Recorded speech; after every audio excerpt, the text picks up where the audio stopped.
Hello everyone and welcome back to another video in our Autodesk Inventor professional tutorial. I would like to start with an apology. I know that I have not posted a new video recently. I think it's been a few months. And there are several reasons, but the most important one was family, like a newborn child. That kept me quite busy. And with a little bit of time that I had, I tried to use it to connect with you, answer your questions, reply back to your emails, especially questions from our subscribers. They were really interesting questions. It was really fun to work with you on those. Please keep them coming. We really enjoy helping you. But getting feedback from you, getting comments on videos, it means so much. We are extremely thankful for your support. So now we're going to get back to it. You should expect another video every 1 or 2 weeks, but we will continue to add more videos to the tutorial. In the last two videos, we talked about the assembly mode and we talked about what assemblies are. As you know, assemblies are everywhere, like a car. Car is an assembly. But assembly mode in Autodesk Inventor should be considered like a container that contains parts or sub-assemblies. And the video after that, we talked about the place component feature. We, placed some components and oriented them in a different way to put them together and created a shelf assembly. In this video, we're going to talk about the create and editing a component in an assembly. And instead of sharing a pre-designed, cool-looking mechanism and adding a itty-bitty component somewhere, I wanted to do it like how you're going to do it. You're just going to look at the home screen like I am right now, and you're going to start from scratch. So we're going to start from scratch and create an assembly together. And that's also a great opportunity to kind of go over some of the things that we did before, because to create an assembly, we need to create parts, and we talked about how to create parts, how to add features, how to design components in the previous videos. So this is going to be a good exercise as well for that. Right now we're on the home screen, home page of Autodesk Inventor Professional. So let's go to the top left corner and click on the drop-down menu and select Assembly. That will take us to Assembly 1. It is an automatically assigned number and name by in Autodesk Inventor. So if I start another assembly right now, it will be Assembly 2, Assembly 3, Assembly 4 until you save that assembly. Right now, you can see that there's an assembly mode active, assembly tab is active, and you see a bunch of other options here. And we talked about the place component feature. Now we're going to create a component. Create component option is available here right next to place component button, but also you have it available on your right click menu. So if we click on create component right here, that will take us to create in place component window. So now here you can select, you can enter a name for your part. And this is going to be a container. Let's start with some kind of a like a small assembly with minimum amount of components. And then in the next videos, we're going to talk about more complex assemblies, and we're going to add components, edit components, and place components there. So let's call this container. And this is going to be some kind of a cup that we can put stuff in. And in the right hand side of that, you have the template. When you first install the software, you should only have sheetmetal.ipt, standard.iam, standard IPT, and Weldman IAM. These are just templates that come with Autodesk Inventor. I created some other templates for myself, but we haven't covered that in this tutorial yet. But in the future videos, we're going to talk about how to create a template and what you should consider creating a template. Let's say for now, let's click on standard IPT, which is a standard inventor part template. And then right below that, you have the file location. I'm going to go ahead and go to my desktop and maybe create a new folder here and call that maybe container assembly. And then select that. Now let's hit save. Now, the container.ipt using the standard.ipt template is going to be is going to be saved in this folder path. Default bill of materials structure, most likely this will stay as normal, but you have other options here like inseparable, purchased, phantom reference. We'll talk about them in the future as well. You have a virtual component option. This is something that's going to appear in your bill of materials, but this is a virtual component like grease, glue, maybe some kind of a fluid in a pneumatic line or maybe in a pipe or something. You can create virtual components in the assembly. We can use that in the future as well. But for now, let's just leave it as is and click OK. It looks like nothing happened, but actually it is waiting for you to select sketch plane for the base feature. And you can go to the origin folder, expand that, and select one of the planes. Let's select XY plane. Now it is going to place the container part on the XY plane. Notice that assembly is grayed out. Now the container part is active, and we are also in the part mode. I'm sure you will find these options familiar from the previous videos.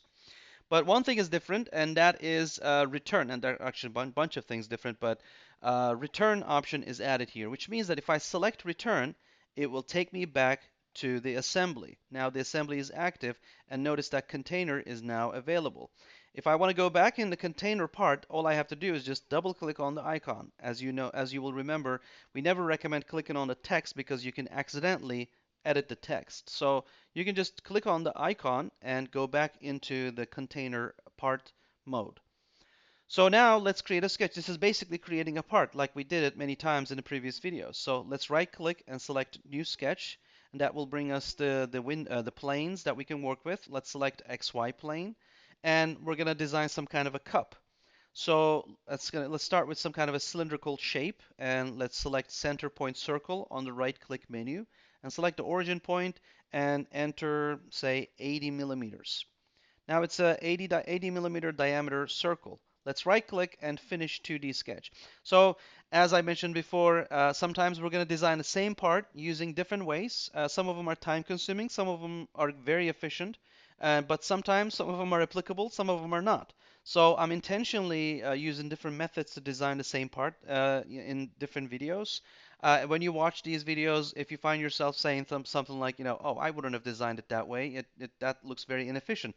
You are thinking right. You are on the right path because that means you know multiple ways to do this. And as you add multiple other options, that will speed up your design process. So let's right click and select extrude, and we can apply a feature, add a feature to it. So let's say this is 100 millimeter tall. So now we created our cylinder. But of course we need this to be hollow. So there are many ways to do this.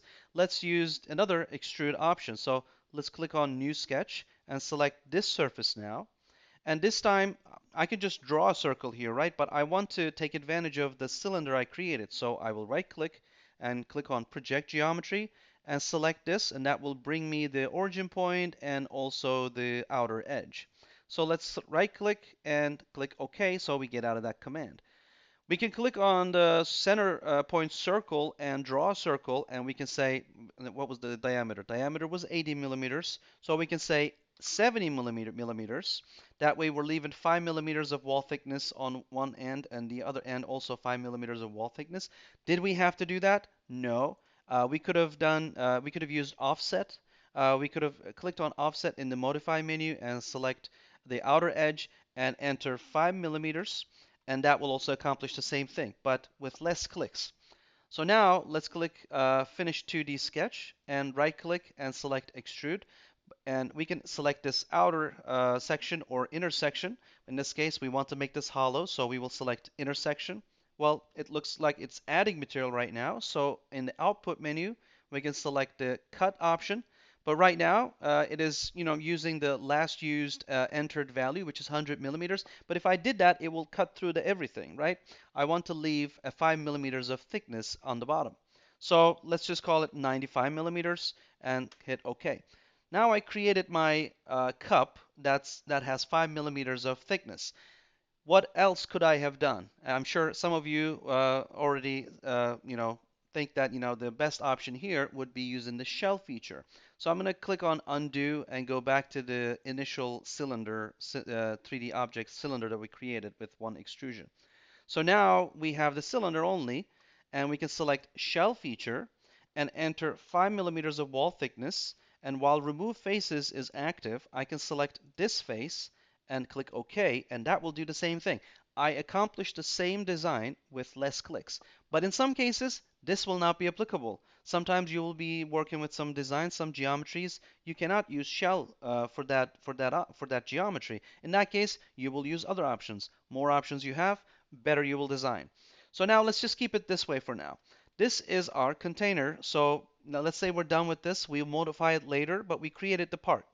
So let's click on return, and that will bring us to the assembly. Now we need a lid. So let's click on create component on the top menu this time, and let's call it lid, and click OK. This time, instead of selecting a plane on the origin in the origin folder, I want to use the cup as my reference component. And notice that Autodesk Inventor automatically added a thumbtack icon next to the container part in the browser tree. This means that container is fixed in space. So if I hold and drag, it's not going to go anywhere, which is important because you have to have something that is fixed in space so you can use that as a reference. That's why container is my first component, and Inventor just automatically made it a grounded component for me. Now I will select the top surface of the container so that I can create a lid there. And notice that the part is grayed out because now container is not active, assembly is not active. I have just created another component called lid. So now I will right click and click on new sketch. This automatic maneuver that Inventor does can be turned off. We will talk about applications options and settings that you can customize to turn these things on or off. But in some cases, this is very helpful. Sometimes it's very annoying. But right now, I just wanted to add that quick note. Let's click on XY plane, and that will bring the normal to the screen, to the window. And let's right click and project geometry. This time we are projecting the geometry using the container component as a reference. So instead of selecting the outer edge or inner edge, let's select the surface so it brings all of them to my sketch so I can take advantage of all of them. So let's, instead of finishing, let's click OK, and we are still in the sketch mode, but we are not done yet. I know that if I create a lid inside of this, it might be a tight fit, so I will leave some tolerance later. But for now, let's just finish 2D sketch actually and extrude this. And let's call this 10 millimeter thickness now and return. So now I have this container and I have this lid. But uh, this lid right now is just sitting on the top surface. Obviously, it's not a very constrained component. It's not a very constrained assembly, right? So I want some kind of a some part of the lid to go inside the hollow container. So I want to go back in the component of the lid. So double click on the component on the window, does the same thing. So now I'm looking at the component, but I want to create the section here that goes in the hollow container. So let's click on New Sketch and select the face looking at the container. And this time I want to project the geometry of the inner circle of the container. So now instead of finishing the sketch, I want to offset that and say we want to add 0.5 millimeter here. Now we can finish 2D sketch and add an extrusion here for that intersection. That way it has some kind of a gap so that the lid goes in. It's a pretty good fit, but it's not gonna kind of cause interference. It's gonna fit nicely. So I'm just adding 0.5 millimeter of tolerance there. So let's call this 5 millimeters maybe and select OK. So I notice that the lid has the section now that goes in the intersection of the container. So let's click OK and select return, and we go back to the assembly again. Now we have the container, we have the cup, we have the lid. Now let's look into maybe adding a purchased component, an external CAD design to our assembly. So let's go to Google Chrome and click on, let's go to Google and maybe go to Make Master Car and select and maybe enter knobs, threaded knobs, maybe something like threaded hole knobs. Let's use this. And maybe we use something like, yeah, it's just the simplest style, and we want it to be metric. And let's select this option, black oxide steel, M5, and 3D step is selected, and let's click download. Now the steel knob is downloaded in my downloads folder. Let's keep this open just in case if we want to look at the dimensions here. But I'm just going to go to my downloads folder and drag and drop that knob. And that's going to bring the conversion window of a step file. So I'm not going to touch anything. I'm going to use the default settings and click OK. That will bring this knob from McMaster-Carr, which is a purchased part, to my design. And as soon as I click on the window, it's going to place it in the assembly, and also it will add it to my browser tree. Notice that I can keep adding the knob, but I only need one, so I will click OK. This knob has a M5 hole at the bottom of it, so I want to add a hole here for the lid, right? So I need to go back in the lid. So let's double click on the lid now and select hole feature and place a hole here. So now I don't want it to be threaded. It's just let's say metric, select M5 and select OK. So now we added the hole, but this is not fully centered. I could have done that in the hole feature, but as you will remember from the hole video, I can also go in the sketch mode and for the hole feature, and I can basically drag and drop that point to the center point of the screen. So then I could have also projected the geometry, take advantage of the outer edge of the lid as well. You have so many different options to do the same thing. Finish 2D sketch. Now the hole is going to be in the dead center. So now let's click return and we are again in the assembly mode. Of course, I want this knob to be perfectly placed on this lid. We haven't talked about the constraints yet, but we will talk about them in the future. But right now, just to be able to, nicely add the knob, I will select constraint from the right-click menu, and I will mate this surface here with the top surface of the lid and select OK. And that will bring the knob here. So let's just cancel this and see what we did. And it can move around, but it can't go in and out. Notice that it always stays flush with the top surface. We will talk about them in more detail. So what else do we have to do? We need to make sure that this hole lines up with this hole. So now I will right click and select constraint. This time I will select the center axis of the hole, and then I will select the center axis of this hole and then select apply. Now that will bring the knob, with the holes lined up. Of course, this may not be the right knob to use for assembly like this simple, but again, I wanted to show you how to create the first component in assembly and how to create a second component in reference to the first component, which is grounded, and also add a purchase component to your assembly. And we can just save this assembly, and maybe this container assembly will be used in a different assembly. And you can go inside of the assembly, inside the component, you can modify everything.